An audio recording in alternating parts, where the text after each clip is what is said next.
Welcome back, children. Let us move to the worksheet number 3 of kinematics. Here we go with the first question. A body moves with a uniform velocity v1 for some time and with uniform velocity v2 for the next equal time. The average velocity is. Children, as we know the formula for average velocity as total distance upon total time. And here nowhere the distance is being covered, but still let us try to consider the same. So average speed velocity. Average velocity is given as total displacement to that of the total time.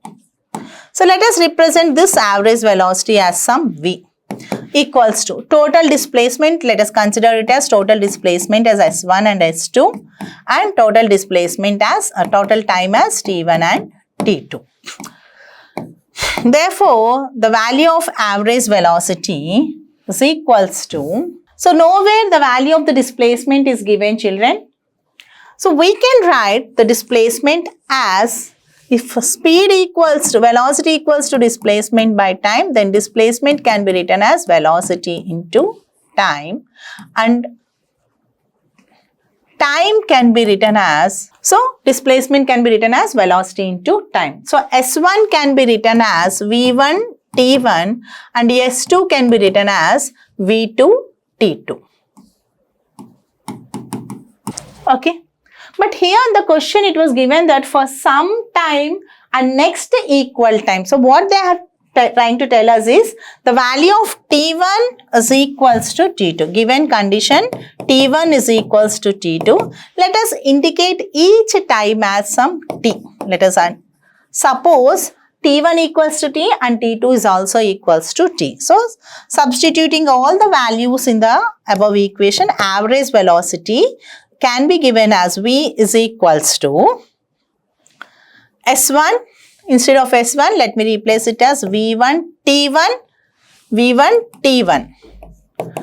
This is V2 T2 upon T1 plus T is T plus T.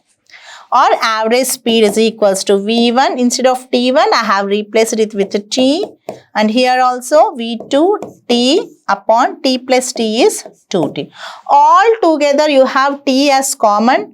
Take out T as common.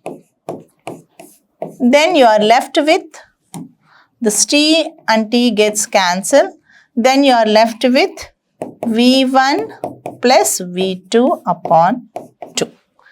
So average velocity is taken as V1 plus V2 by 2. So first option must be true. Okay, moving ahead with the second question. A person traveling on a straight line moves with a uniform velocity V1 for a distance x and with a uniform velocity V2 for the next equal distance. Here earlier equal time, now equal distance. The average velocity is given by. So same like previous problem. So average velocity can be given as total displacement to that of total time.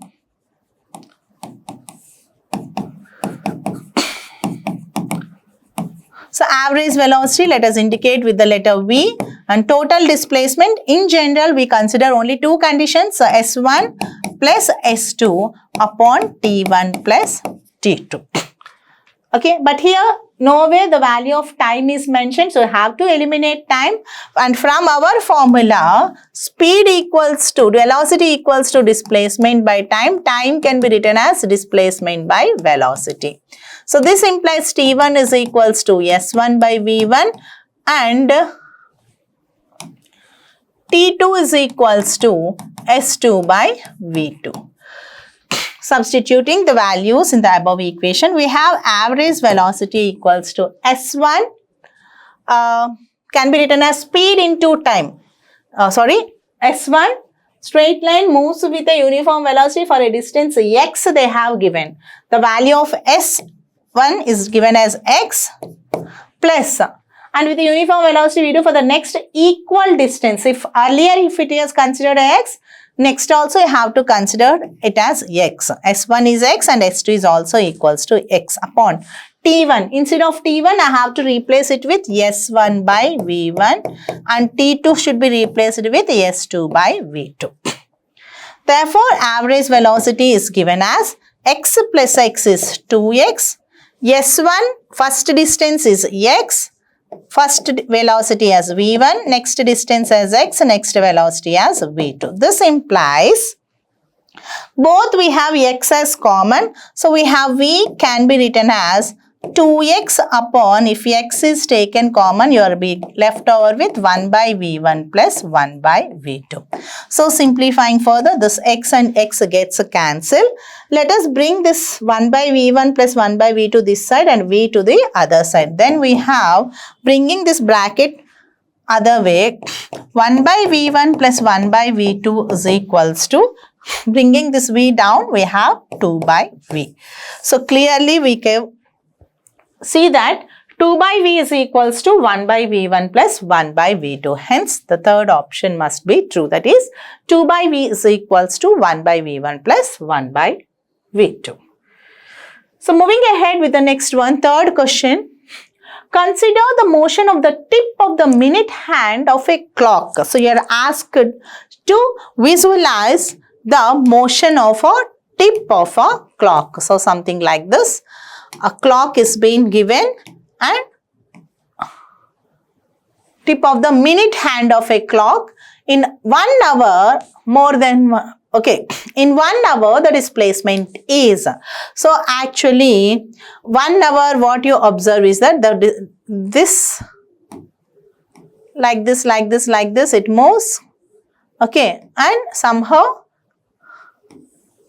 it travels like this and again it reaches back to the initial position. So, 1 hour the minute hand makes a complete circle. Whenever it makes a complete circle, then it comes to the same initial, the final position is equals to the initial position. When initial position and final position are same, the displacement is 0. So, this clearly indicates that displacement is 0. But distance is 2 pi r. The displacement is 0. Yes, of course. But here in the bracket it was given that more than one answer is possible. Of course, first is true. Let us also check whether another correct answer is also there. The distance, is the distance covered 0? No. It depends upon, it's equals to 2 pi r. So, where r is the radius. So, some value will be getting. Average speed. When distance is not equals to 0, speed is also not equals to 0. It has some speed given by distance upon time. So, this is also wrong. Average velocity is 0. Yes, of course, children, average velocity equals to total displacement by total displacement to that of the total time taken. So, what is the total displacement which we have just calculated? 0. So, 0 by some time is nothing but 0. So, average velocity can also be 0. So, whenever displacement is 0, then velocity is also 0. Whenever speed is non-zero, whenever distance is non-zero, speed is also non-zero. So, what is the correct option? You have two correct options for this answer, children. One is first option is true, as well as third one is, as well as fourth one is also true. Two options are correct. So, moving ahead with the next one, fourth question. Mark the correct statements. The magnitude of the velocity of a particle is equals to its speed. Magnitude of velocity. So, where direction is not considered, only the magnitude of velocity is considered.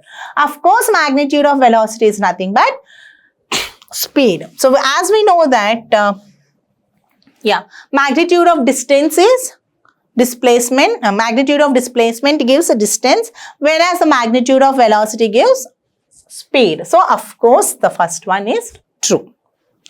Because magnitude indicates only the numerical value, and apart from that, velocity has magnitude numerical value along with some direction. speed, only magnitude. Okay, magnitude of average velocity in an interval is equals to the average speed in that interval. So magnitude of an average velocity in particular interval, it was given that. So it cannot be. So overall we always consider children. So particular interval we can't say anything. It is possible to have a situation in which the speed of a particle is always 0 but average speed is not 0. So as we know that displacement can be 0, negative or positive, but distance is never 0. So distance upon time speed can never be 0, whereas velocity can be 0. Okay, so this is also a wrong statement. It is possible to have a situation in which the speed of the particle is never 0, but the average speed in an interval can also be 0. So no, this is also not possible. One particular, if only all are 0, then only everything will be 0. A particular case is not possible. So only correct option from this is option 1. So moving ahead with the next question, fifth one, children, there is a square field of side A units. So what is given? A square field is given and each side is given as A. An insect starts from one corner. An insect starts from one corner and reaches the diagonally opposite corner in time. So starts here and again reaches diagonally opposite in this particular direction. The magnitude of average velocity is, children, as we know that average velocity is nothing but the total displacement to that of total time.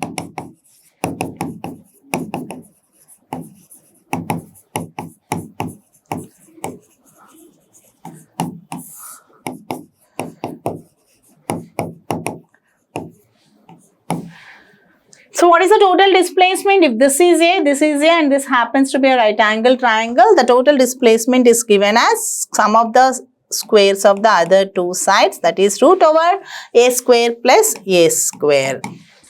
Okay, so this is equals to root over A square plus A square whole upon some time interval T. In some time T, and this is found to be root over A square plus A square is equals to root over 2A square upon T. So if average velocity is equals to root over 2A square by T, then root 2 over A square is nothing but root over A square is A root 2 upon T. So average velocity is found to be A root 2 upon T or root 2A upon T. So first option must be true. That's it, children. So total displacement to that of total time taken.